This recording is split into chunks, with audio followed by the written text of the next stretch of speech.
950명. 하루 확진자가 1,000명에 이를 수 있다던 방역당국의 우려가 현실이 돼가고 있습니다. 지난 1월 국내에서 첫 확진자가 나온 이후 11달 만에 역대 최대치를 기록했습니다.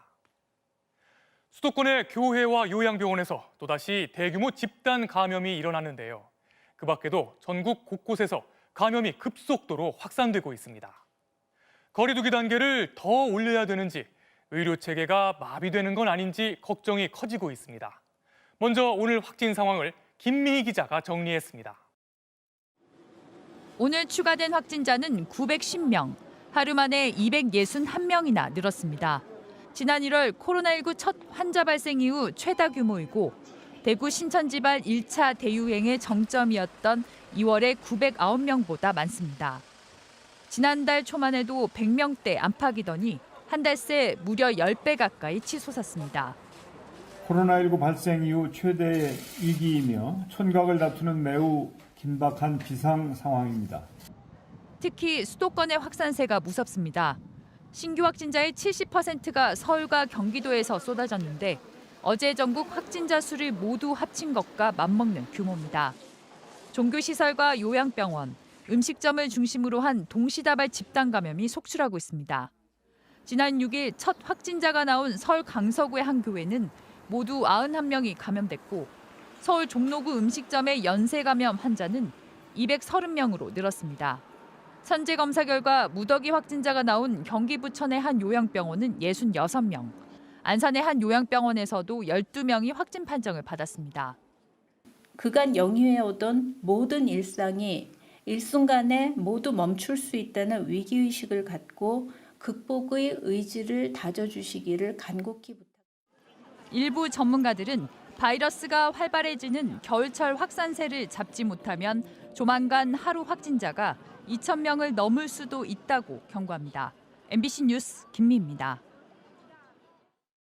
지금 가장 걱정스러운 건 그동안 계속해서 거리 두기 단계를 올려왔는데도 별 효과가 나타나지 않고 있다는 겁니다. 정부는 이대로 확산세가 꺾이지 않는다면 거리 두기의 마지막 단계인 3단계 격상이 불가피할 거라고 밝혔습니다. 3단계는 아직까지 한 번도 겪어보지 않은 그야말로 봉쇄 수준의 강력한 단계인데요. 정말 거기까지 가게 되는 건지 이덕영 기자가 취재했습니다. 정부는 나흘 전부터 사회적 거리 두기를 수도권 2.5단계, 비수도권 2단계로 올렸습니다.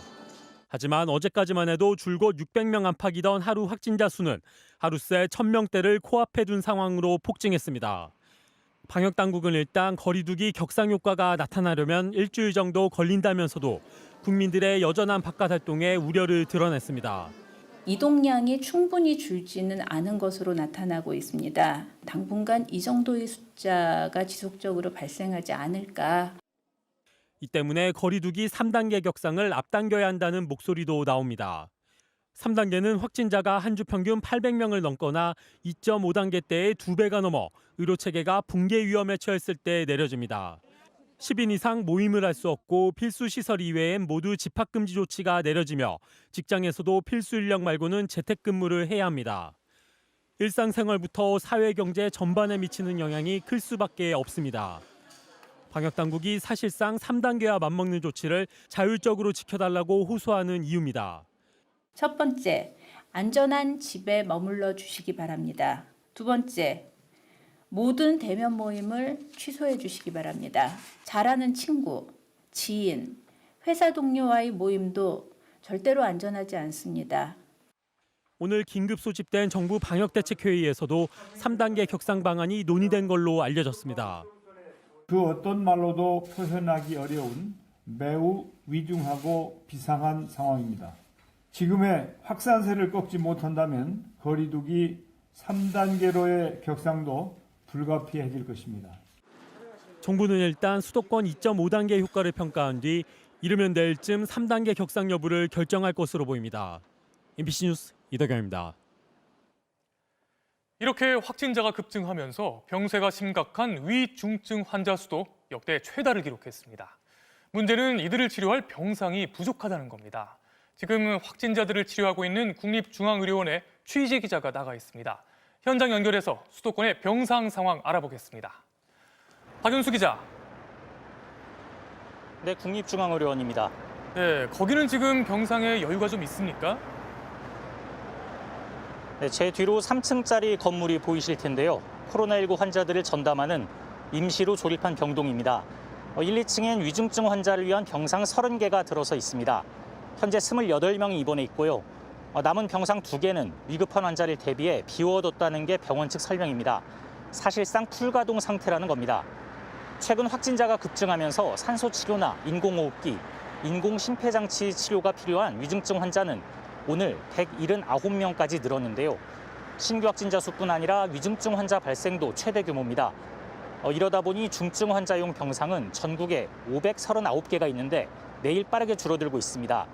현재 전국에 남은 병상은 58개, 수도권으로 한정하면 11개뿐입니다. 정부는 연말까지 중환자용 병상을 150여 개 늘리고 수도권에 중환자 전담 병원을 따로 지정하는 방안을 검토하고 있습니다.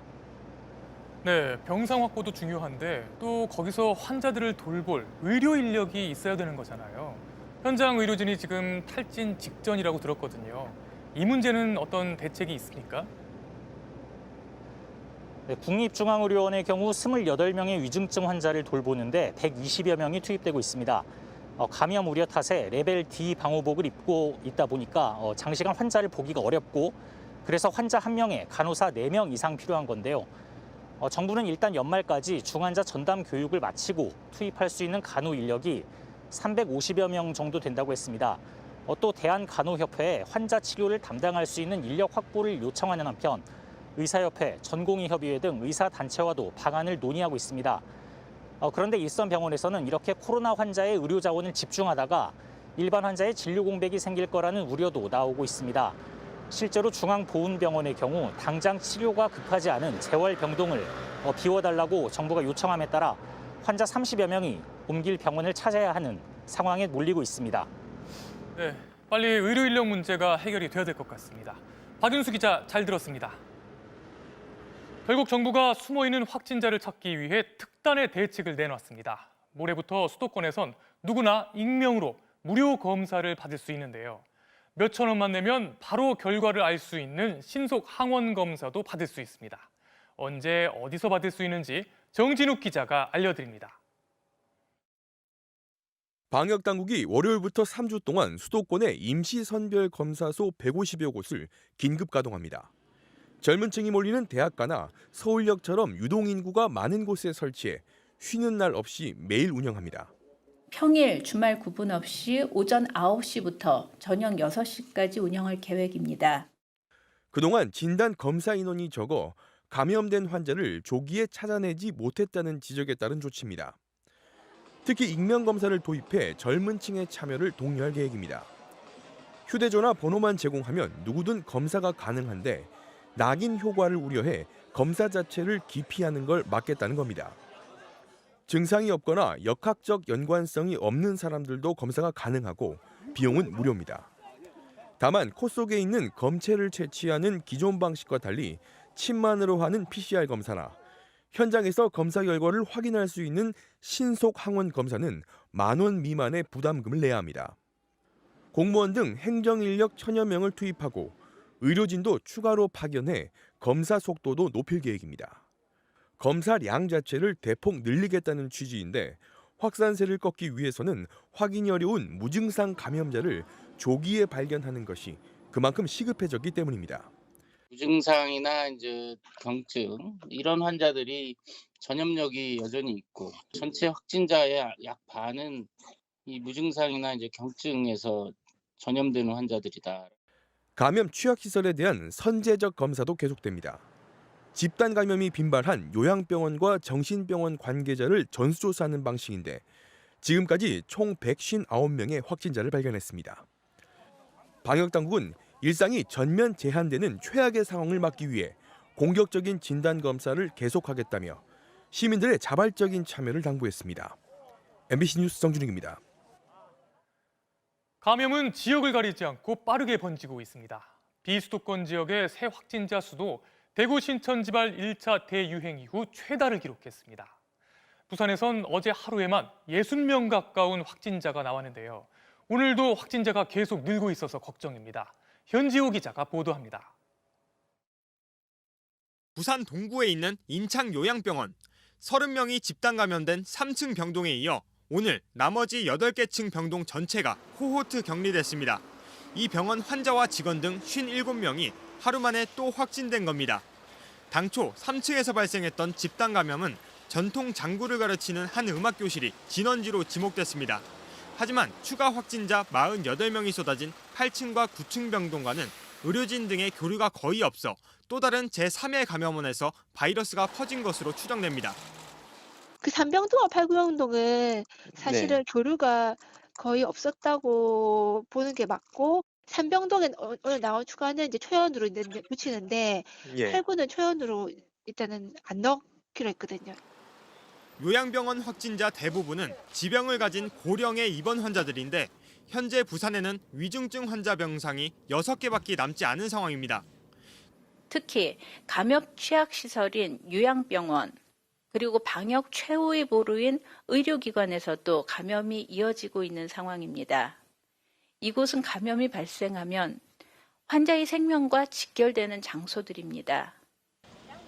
중앙방역대책본부는 어제 하루 부산에서만 58명이 신규 확진된 것으로 집계했습니다. 요양병원 외에도 피트니스 센터와 춤동아리 등 일상 곳곳에서 감염이 잇따라 오늘 오전에만 또 54명이 추가 확진되면서 부산 전역에 3차 유행이 현실화되고 있습니다. 한 통기타 강좌에서 집단 감염이 시작된 강릉시는 사회적 거리 두기를 2.5단계로 격상한 데 이어 내일부터 전 시민을 대상으로 드라이브스루 방식의 진단검사를 실시키로 했습니다. MBC 뉴스 현지호입니다. 이렇게 코로나가 심각해지자 문재인 대통령은 SNS를 통해 방역 비상 상황이라며 우려했습니다.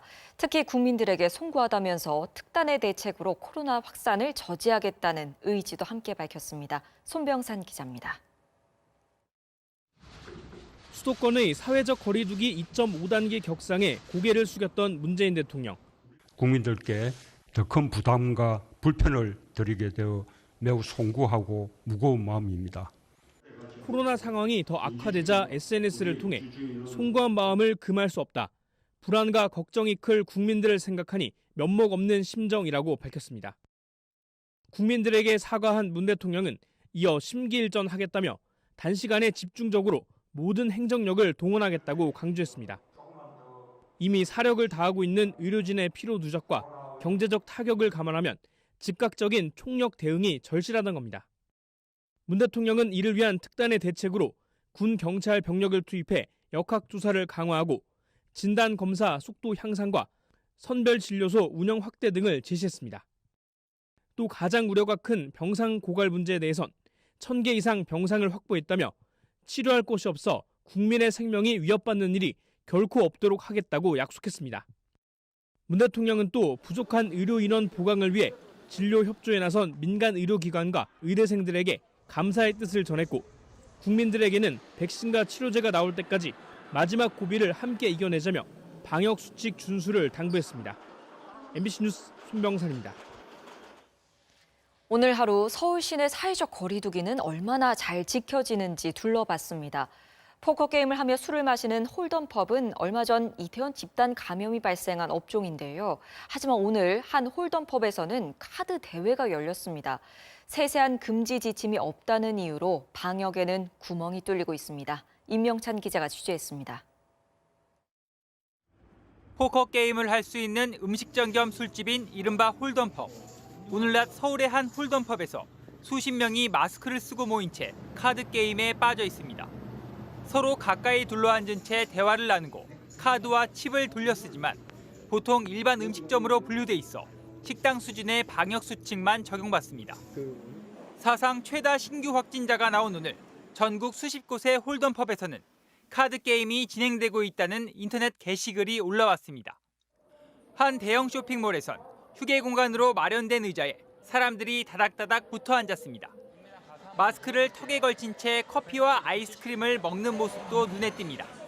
식당은 별개라서 사회적 거리두기를 하시면 되는데 아마 보안관들이 얘기하실 수는 있어요. 이라서 상관없어요. 저는 앞에 테이블은 다 뺐어요. 저기는 다 공용 테이블. 영화관 앞에서도 비슷한 풍경이 펼쳐집니다. 비어있는 커피숍 바로 앞에서 마스크를 벗은 채 대화를 나누며 커피와 팝콘을 먹고 있습니다. 여기서는 시식하고 가시는데 사용원 내에서는 따로 안 돼요. 여기는 상관없는 거예요? 네, 여기서는 시식하세요. 매장 안에서 음식을 먹는 게 금지되자 바로 옆 휴게 공간으로 사람들이 몰려들고 있는 겁니다. 근데 이제 그걸 나와가지고 앞에 벤치에서 먹는다. 그렇게까지는 저희가 뭐 세세하게 뭐 이렇게 뭐 금지해가지고 규정을 두고 있지는 않아요. 어제 하루 서울의 신규 확진자는 처음으로 300명을 넘어섰고 경기도도 270명을 넘어섰습니다. MBC 뉴스 임명찬입니다. 어제 라트비아 현지에서 영화 감독 김기덕 씨가 코로나19로 숨졌다는 보도가 나왔는데요. 코로나에 감염됐다 합병증으로 이어지면서 끝내 회복하지 못한 것으로 전해졌습니다.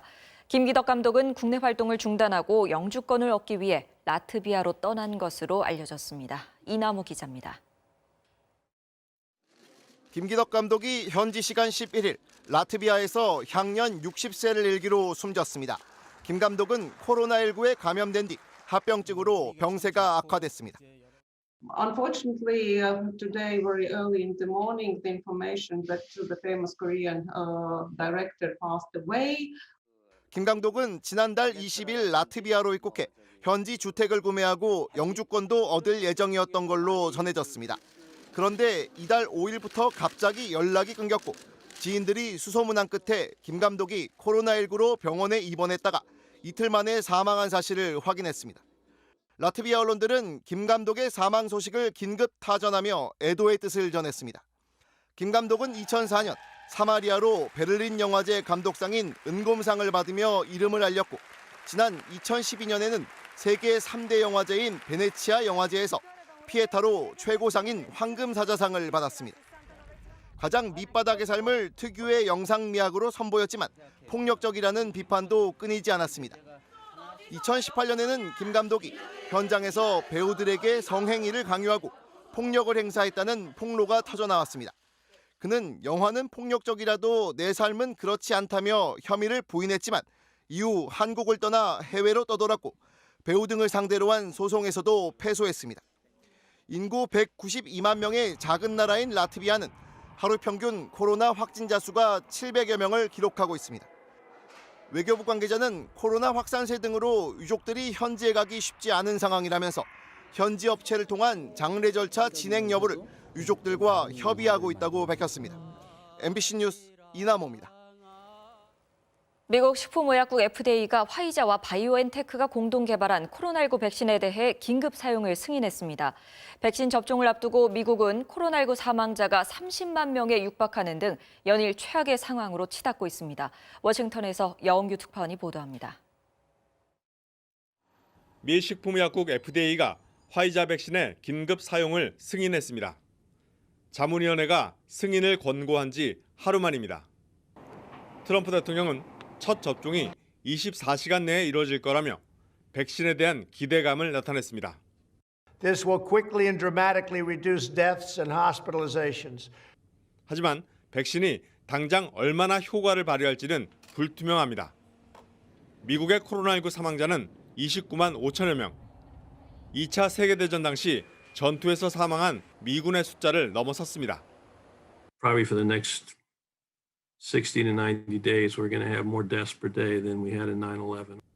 미국 최대 도시인 뉴욕시는 다음 주 월요일부터 모든 식당의 실내 식사를 금지했습니다. The hospitalizations have continued to increase in New York City. We're going to close indoor dining in New York City on Monday. 뉴욕시는 지난 9월 말부터 식당 실내 수용 인원의 25% 범위에서 손님을 받게 했는데 2달 반 만에 규제가 다시 강화된 겁니다. What does he think is going to happen if people can't come out to eat? There's only going to be more gatherings at home. 수도 워싱턴 DC와 인접한 버지니아주는 다음 주 월요일부터 야간 통행 금지를 실시합니다. 10명 이상 모임이 금지되고 실내에선 반드시 마스크를 써야 합니다. FDA 긴급 사용 승인이 나면서 대형 배송업체들은 본격적인 백신 배송에 착수했습니다. 미 정부는 의료진과 요양시설 거주자들을 대상으로 첫 주에 300만 회 분량을 공급할 계획입니다. 워싱턴에서 MBC 뉴스 여홍규입니다. 정말 잔혹한 아동 성범죄를 저지른 조두순이 오늘 새벽 출소했습니다. 교도소 앞은 출소 전날부터 시위대가 모였고 그가 집으로 가는 길목마다 시민들의 분노가 터져나왔습니다. 조두순은 앞으로 1:1 밀착 감시를 받게 됩니다. 윤수한 기자입니다. 12년간의 수감 생활 끝에 모습을 드러낸 조두순은 귀를 덮는 희끗희끗한 머리에 모자와 마스크를 쓰고 있었습니다. 죄를 반성하냐는 질문에 잠시 걸음을 멈춰선 조 씨는 뒷짐을 진 채 아무 말 없이 2차례 허리를 숙여 보였습니다. 진심으로 뉘우치고 계시나요? 호송차에 함께 탄 보호관찰관은 조 씨가 이동하는 차 안에서 반성하는 기색이었다고 전했습니다. 현인 공로할 잘못을 했다 하면서 고개는 숙였고요. 그래서 앞으로 반성하면서 살겠다는 의지는 나타냈습니다. 새벽 6시 45분 전자발찌를 찬 채 교도소를 나선 조두순은 거주지 관할 보호관찰소를 거쳐 신상 등록 절차를 밟은 뒤 오전 9시쯤 집에 도착했습니다. 조두순의 이동 경로마다 그의 출소를 막으려는 시민들의 분노가 터져나왔고 일부 시위대는 조 씨가 탄 호송 차량 위에 올라타거나 달걀을 던지기도 했습니다. 출소가 임박하면서 조 씨를 응징하겠다는 사람들이 는 탓인지 집 주변 경계는 종일 삼엄했습니다. 소동이 끊이지 않자 경찰은 조 씨가 들어간 뒤에도 집 앞 출입을 통제했습니다. 왜 맞아요? 왜 맞냐고요? 7년간 전자장치를 부착해야 하는 조두순은 이름과 사진, 주소 등이 담긴 신상 정보도 오늘 성범죄자 알림이 사이트에 공개됐습니다. 1:1 전담 보호관찰관은 조 씨의 집에 재택 감독 장치를 달아놓고 24시간 밀착 감독에 들어갔습니다. 또 심야 시간 외출과 음주, 아동시설 출입 등을 제한해달라며 검찰이 신청한 특별 준수사항이 부과될진 조만간 법원이 결정할 전망입니다. MBC 뉴스 윤수환입니다. 판은 국회까지 미쳤습니다. 국회에선 그제부터 야당 의원들을 중심으로 국정원법과 관련한 무제한 토론, 필리버스터가 이어져 왔는데요. 토론에 참여했던 한 여당 의원이 확진자와 접촉했던 사실이 확인되면서 오늘 새벽 중단됐습니다. 조금 전 8시부터 다시 시작됐다고 하는데요. 이 소식은 김재경 기자가 취재했습니다. 국가정보원법 개정안 찬반을 놓고 오늘 새벽까지 이어지던 무제한 토론. 새벽 3시를 넘었을 무렵 토론 중인 의원 뒤로 여야 의원들이 모여 국회의장과 무언가를 긴박하게 협의합니다. 그리고 얼마 뒤 토론이 중단됐습니다. 잠깐 좀 긴급히 알려드릴 말씀이 있습니다. 의원님 중 한 분이 코로나19 확진자와 30여 분 접촉한 사실이 확인되었습니다. 확진자와 접촉한 사람은 더불어민주당 김병기 의원. 여당 의원 접촉 사실이 알려지자 국민의힘은 토론을 방해하려는 행위라며 거세게 항의했습니다.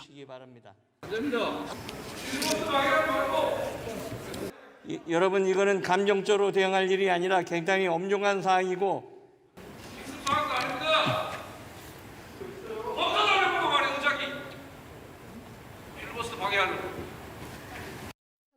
결국 발언 중이던 국민의힘 윤희숙 의원은 토론을 이어가 12시간 47분 국내 최장 토론 기록을 세웠습니다.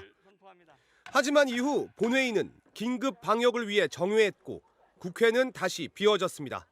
김병기 의원이 음성 판정을 받으면서 국회는 조금 전인 오후 8시부터 다시 열리고 있습니다.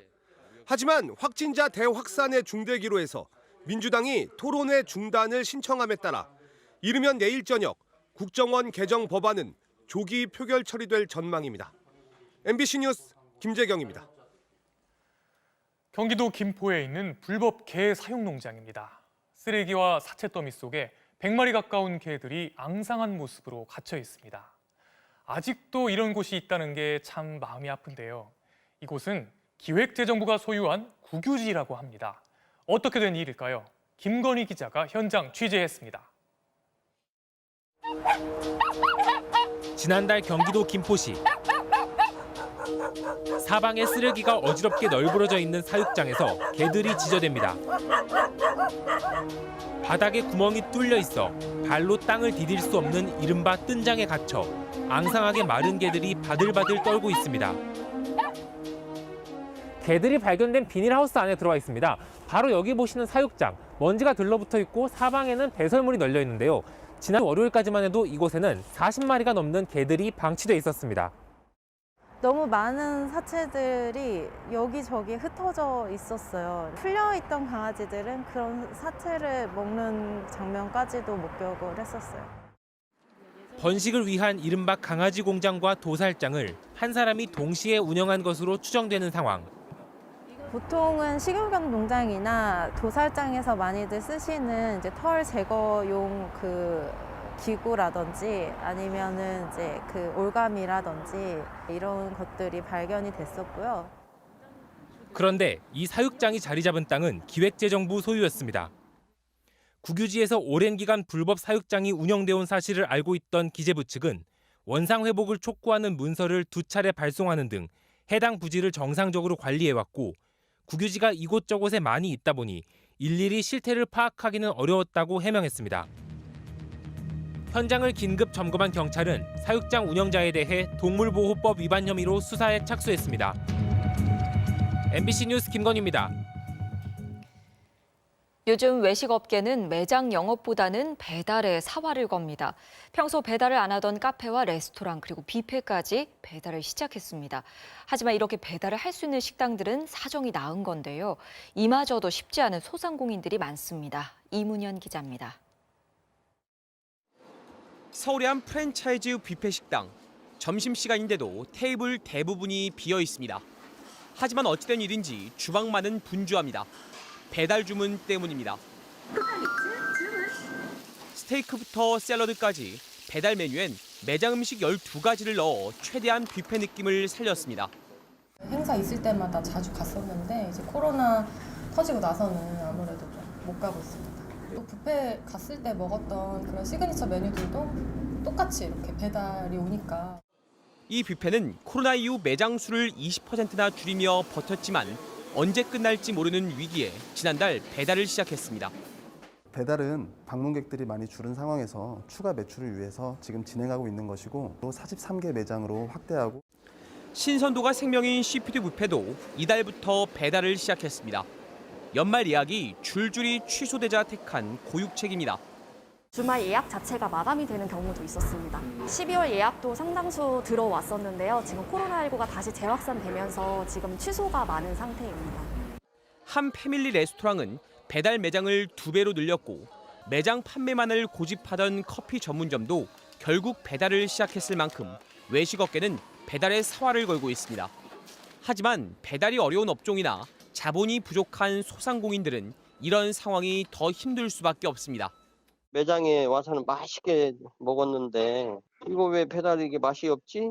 품질이 떨어지죠. 수수료가 너무 비싼 거야. 남지 않아요. 지난주 서울 지역 소상공인 매출은 1년 전에 69%로 급감한 상황. 대형 외식업체들의 변모 속에 소상공인들은 3차 재난지원금의 시급한 지급을 희망했습니다. MBC 뉴스 이문현입니다. 북한에서도 이혼을 할 수 있을까요? 특히나 북한의 가부장적인 사회 분위기에서 여성이 이혼을 요구한다면 가능할까요? 북한 여성의 이런 고민들을 다룬 북한의 대중소설이 미국에서 올해의 책으로 선정됐습니다. 북한판 82년생 김지영으로도 불리는데요. 손영 기자가 취재했습니다. 제발 좀 이혼시켜주세요. 네. 지난 2001년 북한에서 선풍적 인기를 끌었던 드라마 가정의 한 장면입니다. 선방공이었던 주인공 순이는 도예술단원으로 뽑혀 꿈을 이뤄나가던 중 남편에게 이혼을 요구합니다. 아무런 인생 목표도 없는 무맥한 남편한테 순종하면서 아이나 키우고 늘상 지근심 따위를 하는 성물 같은 여자로는 살고 싶잖아요. 북한에서 금기어로 꼽히는 이혼을 다룬 것만으로도 파격적이었습니다. 이혼 소송을 담당하는 판사 역시 쪽지만 남기고 출장을 떠난 아내 대신 집안일을 도맡아 하는 모습으로 그려졌습니다. 사회적 파장을 우려해서인지 당초 10부작이었던 드라마는 9부에서 종영됐고 재방영도 하지 않은 것으로 알려졌습니다. 이혼을 요구했다? 정말 너무 파격적이었던 것 같아. 그래, 우리도 말은 안 했지만 저러고 싶었어. 그렇지만 사회적으로 이혼이라는 게 약간 부정적이니까 표현을 못했는데 저 여자 참 대단하다. 이 드라마의 원작은 백남용 작가의 소설 벗. 30년도 더 된 1988년 작품입니다. 프랑스어로도 번역돼 가장 많이 읽힌 한글 작품으로 기록되기도 했습니다. 지난 4월에는 한국계 미국 교수가 영문으로 번역했는데 출간하자마자 미국에서 올해의 책 세계 문학 부분에 선정됐습니다. 벗에는 강한 여자들이 많습니다. 이혼과 가정이 찢어지는 그 아픔 너무나도 잘 그려져 있고요. 핵 문제를 떠나서 거기에도 나와 똑같은 인간적인 문제들이 있다. 하지만 북한에선 법적으로 협의 이혼은 불가합니다. 가정폭력이나 사상 문제 등 구체적 이혼 사유가 법에 적시돼 있습니다. 즉 가정에 대한 통제 범위를 국가적 통제로 확대하면서 협의 이혼을 폐지를 하고 재판상 이혼만 가능하도록 만듭니다. 이렇게 당 차원에서 이혼이 결정되다 보니 이혼을 위해 뇌물을 주는 경우도 있습니다. 남편이 외도를 했어요.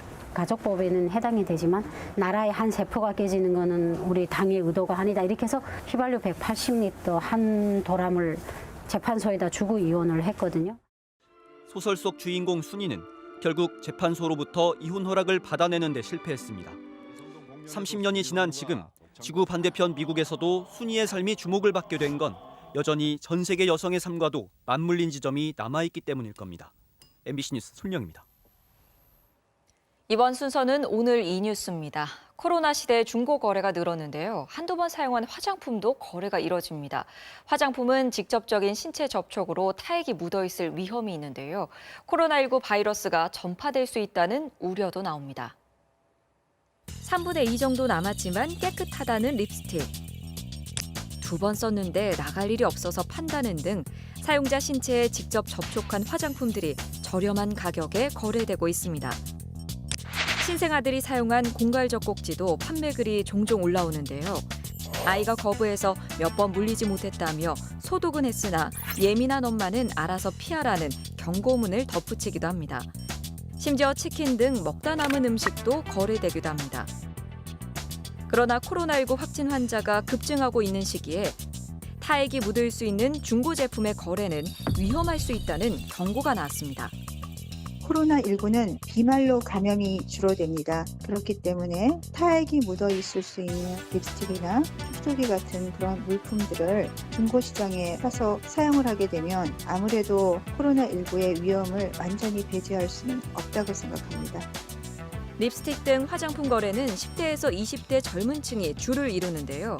지금 코로나19 3차 유행은 젊은 층이 특히 무증상 감염자를 통해 조용한 전파가 이뤄지면서 확산의 중심이 되고 있습니다. 지금 그 코로나19의 지금 유행의 양상은 내가 지금 증상이 없더라도 확진자일 수도 있는 그런 상황이거든요. 무증상 감염자들이 접촉하는 특히나 비말이 묻을 수 있는 그런 그 물건들의 경우는 다른 사람에게 전파될 우려가 있거든요. 또한 전문가들은 직접적인 신체 접촉이 없는 물품이더라도 소독을 하거나 햇볕에 말리는 등 안정성을 담보한 다음에 다른 사람에게 판매하라고 당부합니다. 코로나19 감염 우려가 있다 하더라도 주류나 음란물과 같은 거래 금지 품목이 아닌 이상 중고 거래 앱에서 거래를 막을 방법은 없습니다. 법률에서 금지하거나 제한하지 않는 이상 누구나 올릴 수 있는 거고 기본적으로 1차적으로는 소비자가 그걸 판단해서 본인한테 뭔가 이렇게 해를 끼칠 것 같다 그러면 안 사면 되는 거죠. 코로나19 이후 중고 거래는 더 늘었습니다. 감염 위험성은 있지만 딱히 제재할 방법이 없는 만큼 사용자 개개인의 주의가 필요합니다. 오늘 이 뉴스였습니다.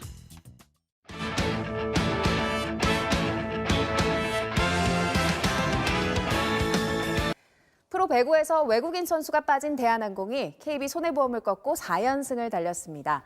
임동혁 선수가 30득점을 올리며 K타와의 정면 대결에서 웃었습니다. 정규묵 기자입니다. 선두 대한항공과 2위 KB손해보험의 빅매치. 말리트급 K타는 오늘도 단연 돋보였습니다. 특히 어려운 상황에서 득점을 성공시킬 때마다 특유의 세레머니는 더 격렬해지고 다양해졌습니다.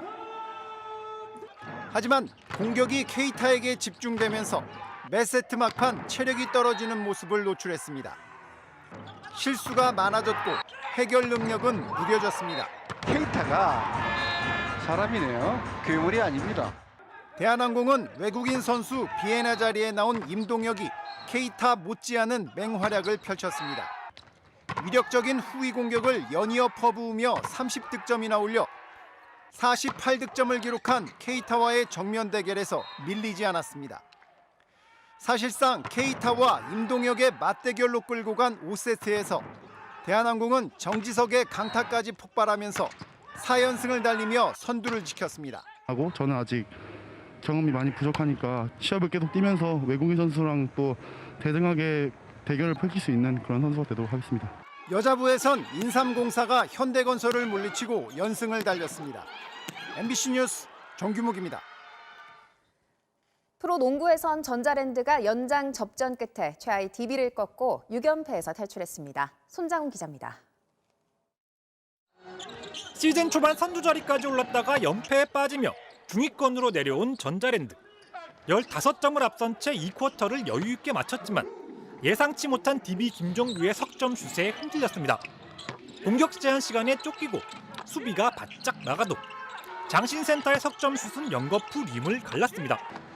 김종규의 석점포로 불붙은 승부는 갈수록 치열해졌고 유도훈 감독의 속도 타들어갔습니다. 슈퍼! 니가 떨어지면 슛 던지라고!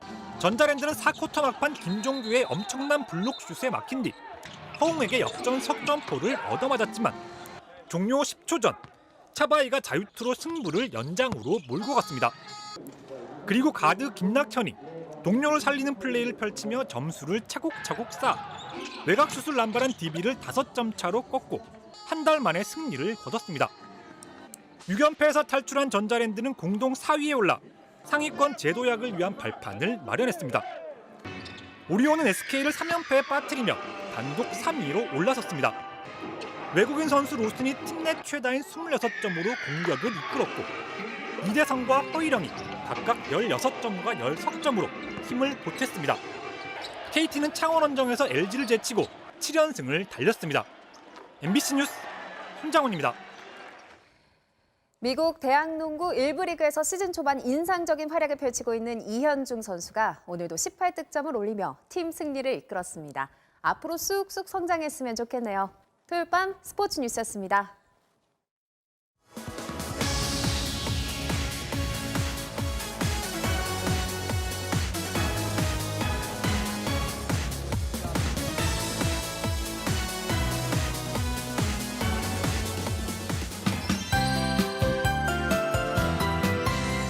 첫눈이 왔다고는 하지만 소리 없이 지나가 아쉽진 않으셨는지요. 내일 중부지방에 또 눈이 예보돼 있는데 이번에는 불편을 끼칠 정도로 쏟아질 수 있겠습니다. 특히 수도권 지방에서는 이른 아침 짧은 시간 동안 많은 양이 집중될 텐데요. 수도권과 강원 내륙, 충청 내륙을 중심으로 내일 하루 동안에만 최고 7cm, 강원 영서 남부에도 최고 10cm의 눈이 예상됩니다. 이미 서울 등 중부에는 올겨울 들어 처음으로 대설 예비특보도 내려진 상황입니다. 또 한겨울 추위도 곧장 몰려오겠습니다. 내일 아침까지는 서울의 기온이 오늘과 비슷하겠지만 오후부터는 강한 한기가 내려와 내린 눈이 그대로 얼어붙을 수 있겠고요. 특히 월요일 출근길 서울의 기온이 영하 10도까지 곤두박질 치는 등 전국적으로 한파가 찾아오겠습니다. 자세한 지역별 내일 날씨입니다.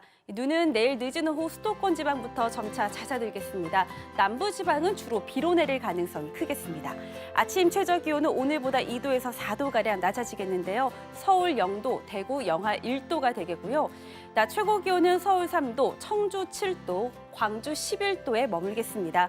월요일 새벽부터는 서해안을 중심으로 눈구름이 강하게 발달해 수요일까지 최고 20cm의 폭설이 쏟아지겠습니다. 날씨였습니다. 편안한 토요일 밤 보내시기 바랍니다. 저희는 내일 다시 뵙겠습니다. 고맙습니다.